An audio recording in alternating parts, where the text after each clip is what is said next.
Pessoal, questão 141 do nosso simulado aberto de matemática, ela diz o seguinte: as pontes surgiram pela necessidade de transpor barreiras naturais, conectando pontos para facilitar e agilizar o tráfego de veículos e pessoas.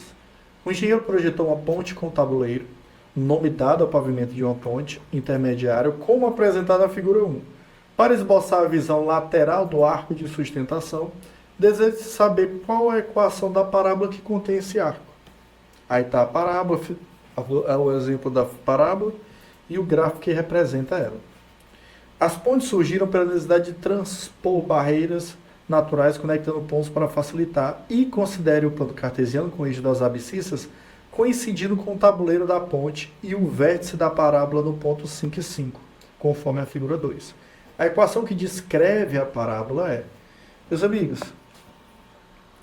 uma dica para vocês aqui, como essa questão aí que é a equação da parábola, ou seja, isso aqui, a parábola representa uma função quadrática, certo? E uma dica aqui para vocês, toda vez que ele pedir a equação da parábola, você vai precisar de duas informações. Quais são essas informações? As raízes e um ponto. Que ponto? Qualquer ponto que ele te der. No caso aí dessa questão, ele te deu um vértice. Certo, gente? Por que que eu quero as raízes em um ponto? Porque eu quero que você use essa relação aqui, ó. Uma das formas de representar uma equação do segundo grau, uma função do segundo grau, é a forma fatorada, que é y igual a vezes x menos x1 vezes x menos x2. Onde esse x1 e x2 é exatamente as raízes.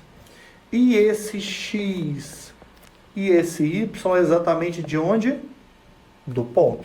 Tudo bem, pessoal? Então vamos olhar aqui para o gráfico e verificar como é que eu faço para encontrar isso. Olha só, olha aqui o gráfico. Eu tenho aqui as raízes. Professor, como é que eu faço para encontrar as raízes dado o gráfico? É onde corta o eixo x, ou seja, corta o eixo x no 0 e no 10. Então, quem são as raízes? x1 é 0, x2 é 10. Professor, e o ponto? É o ponto que ele te der. Qual é o ponto que ele te dá aqui, gente? É o vértice, ou seja, é o ponto 5 e 5. Tudo bem? Pronto, gente, nós já temos as informações que eu quero. Eu sei que as raízes x1 é 0 e x2 é 10.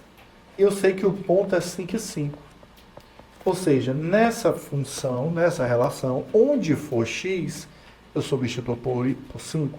Onde for y, eu vou substituir por 5. Então vamos substituir aqui, pessoal. Ó, vamos lá, como é que vai ficar? Quem é o y? 5 igual a A. Vezes, quem é o x? 5. Quem é a primeira raiz? 0. Vezes o x, que é o 5, menos a segunda raiz, que é 10. Então, 5 é igual a A vezes 5 vezes menos 5. Posso simplificar esse 5 com esse 5, vou levar dividindo. Ou seja, o A, pessoal, vai ficar em sobre menos 5. Pronto, já temos o A. Então, é só você substituir na forma fatorada. Então, ó, y é igual a vezes x menos x1 vezes x menos x2. Substitua agora. Y é igual a, que é menos 1 sobre 5, vezes x menos 0, vezes x menos 10. Ou seja, y é igual a menos 1 sobre 5 vezes x, vezes x menos 10. Quanto é que é menos x vezes x? Menos x menos x ao quadrado, menos x vezes menos 10, mais 10x, tudo isso sobre 5. Simplificando, menos x ao quadrado sobre 5, mais 10x sobre 5, 2x. Qual a alternativa que apresenta exatamente essa equação? É a letra D de dado.